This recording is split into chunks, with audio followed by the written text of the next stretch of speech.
안녕하세요, 노영희입니다. 오늘은 토란을 가지고 요리를 할 건데요. 토란으로 찜을 할 거예요. 지금까지 토란 한 번도 안 먹어봤다는 사람도 의외로 많더라고요.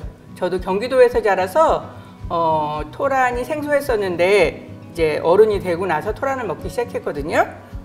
되게 이렇게 쫀득한 감자 맛이라서 맛있어요. 소화를 돕기도 해서 주로 추석 때부터 이제 막 나오기 시작하기 때문에 그때 많이 먹었던 소화를 돕는 식재료 중에 하나고, 토란이라는 거는 말 그대로 흙에서 나는 달걀이라는 뜻이에요. 그 정도로 영양가가 많이 들어있다는 뜻이고요. 그래서 이제 지금부터 시작할게요.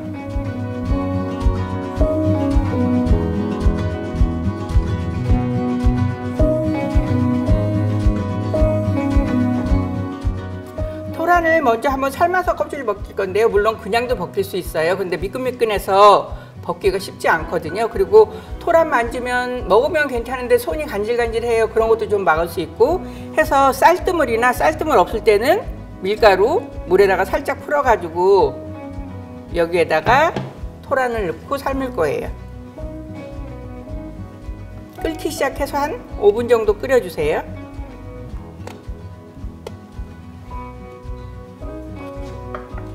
이제 토란 5분 정도 삶았고요. 불 끄고, 지금 뜨거우니까 만질 수 없잖아요. 건져서 찬물에 한번 헹궈서 손질하세요.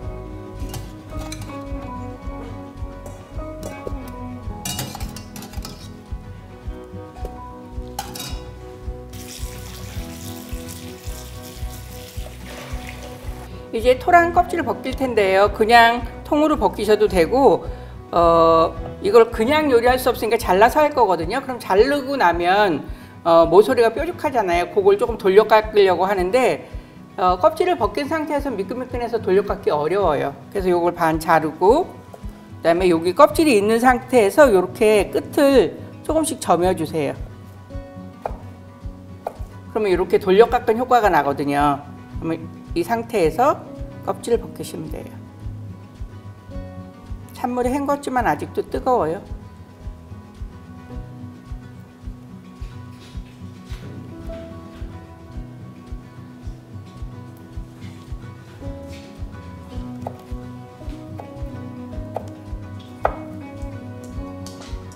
되게 토란으로는 토란탕을 많이 끓여 먹거든요. 토란탕 소고기 넣고 끓이기도 하고, 낙지에다가 넣고 연포탕처럼 끓이기도 하고. 근데 토란병이라 그래서 토란을 쪄서 으깨가지고 찹쌀가루 넣고 화전처럼 무쳐서 먹는 그런 후식으로 먹는 토란병이라는 것도 있어요. 토란 줄기도 되게 많이 볶아 먹거든요. 그래서 어렸을 땐 토란 줄기의 맛을 몰랐는데 지금은 이제 토란을 들기름 같은 거에다가 볶아 먹으면 너무 맛있더라고요. 아작아작 씹히는 게. 그래서 오늘은 이 토란찜에다가 토란 줄기도 조금 넣어서 같이 찜을 할 거예요. 이렇게 해서 토란 껍질은 다 벗겼어요. 이제 토란 한번 씻을게요. 지금 요건 토란대예요. 토란대는 불려서 팔기도 하고, 집에서 만일에 마른 걸 가지고 불린다면 마른 토란대를 한번 물에다 씻어요. 그런 다음에 냄비에 담고 물을 넉넉히 부어요. 그래서 끓여요. 끓으면 뚜껑 덮어서 그냥 하룻밤 그대로 두시면 돼요. 그랬다가 그 다음날 이렇게 요 끝을 잡고서 이렇게 껍질을 이렇게 벗기시면 껍질이 벗겨져요.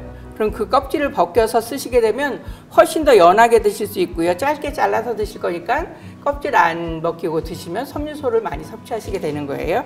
그래서 요거는 한 3cm 길이 정도로 썰어 줄게요.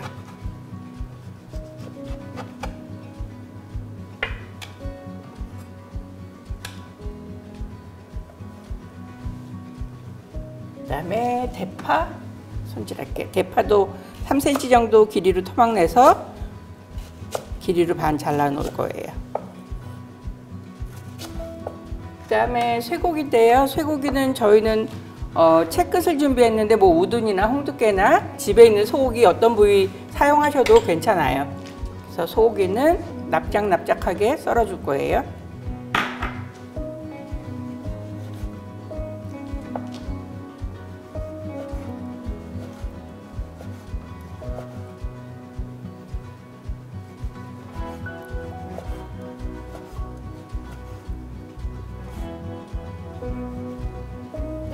이렇게 해서 이제 소고기까지 다 준비가 됐어요.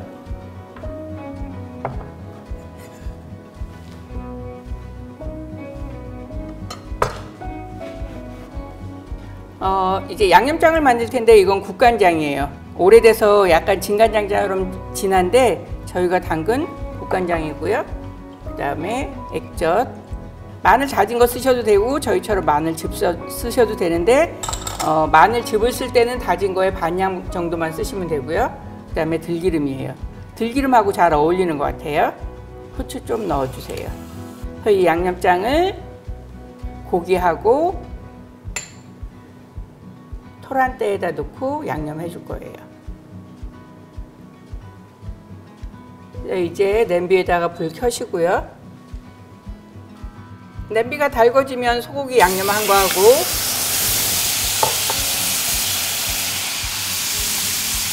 그 다음에 토란대 양념한 거 넣고 볶아주세요. 오래도록 볶지 않고 쇠고기 붉은색이 허옇게 될 정도로 볶아주시면 돼요. 이제 쇠고기가 허옇게 되면 이 위에다가 토란 손질한 거 얹으시고요. 요거는 소고기 육수인데 소고기가 들어갔기 때문에 육수 없으실 때는 그냥 쌀뜨물의 양을 늘려서 사용하시면 돼요. 그 다음에 요거는 쌀뜨물이에요. 쌀뜨물을 넣게 되면 구수한 맛이 더해지고 그 쌀뜨물의 매끈매끈한 성분이 전체적인 음식을 부드럽게 만드는 역할을 해주거든요. 이렇게 해서 이제 국물이 자작하게 남을 정도로 끓이시면 돼요. 아주 간단해요. 간단하지만 특별한 별미를 드실 수 있어요. 이제 토란이 거의 익었거든요. 그래서 대파 넣으시고요. 이걸 반찬처럼 먹을 거면 국물 완전히 졸으시고요. 일품 요리처럼 그냥 코스라든지 이렇게 드실 경우에는 국물이 조금 넉넉하게 남을 정도로 졸이셔야 짜지 않아요. 이제 다 됐을 때 나는 들깨가루 싫어요. 그러면 이 상태에서 마무리 하시면 되고요. 들깨가루를 넣으면 또 그 들깨 향과 함께 그 부드러운 맛이 또 달라지거든요. 그래서 들깨가루 넣어줄게요.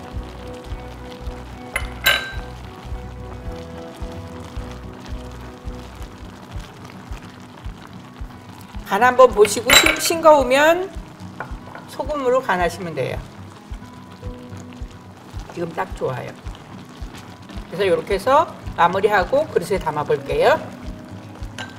오늘은 큼지막한 그릇에다가 가족이 함께 먹을 걸로 담아 볼게요. 네, 그냥 퍼서 담을 수도 있지만 소고기하고 토란대는 토란대대로 한쪽 옆으로 담아주시고 토란은 토란대로 한쪽 옆으로 담아주시면 훨씬 더 음식이 정갈하고 먹음직스러워 보여요.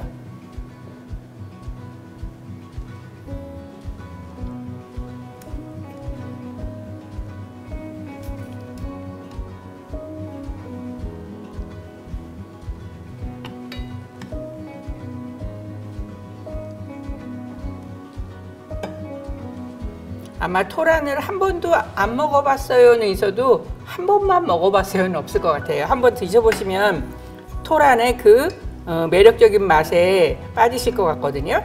한번 꼭 해 드셔보세요.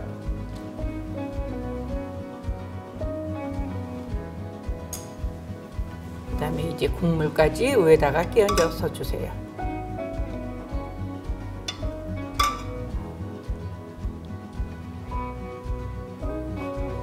이렇게 해서 토란찜이 완성되었어요.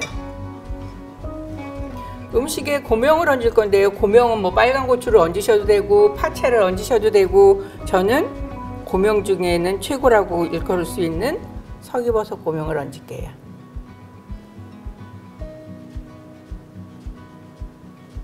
넉넉히 얹으면 넉넉히 얹은 대로, 조금만 얹으면 조금만 얹은 대로 훌륭해요.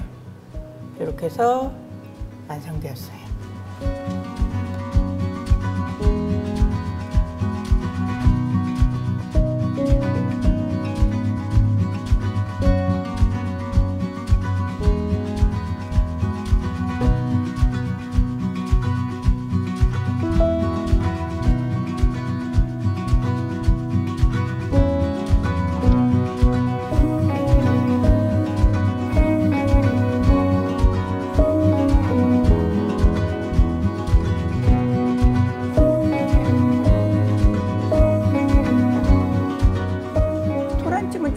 생소하실 수도 있을 것 같아요. 토란찜을 처음 먹어본다는 분들도 되게 많이 있고요. 추석 때쯤 보통 먹던 식재료라서 저도 어렸을 때는 경기도에서 자라서 토란 구경도 못했거든요. 그런데 나중에 알고서 먹게 됐는데 토란대의 매력과 토란의 그 쫀득함 그걸 함께 느낄 수 있게 같이 넣어서 들깨가루 풀어가지고 했어요. 한번 드셔보세요. 반갑습니다.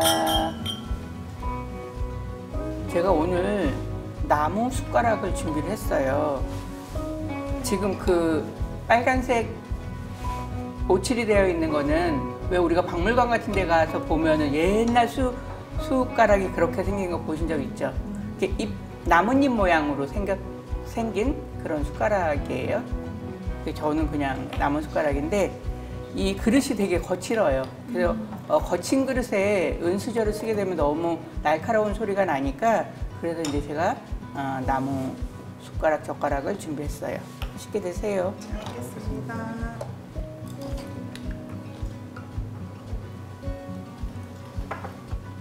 이 토란대의 이 아삭아삭함은 그 어느 식재료도 따라갈 수 없는 것 같아요.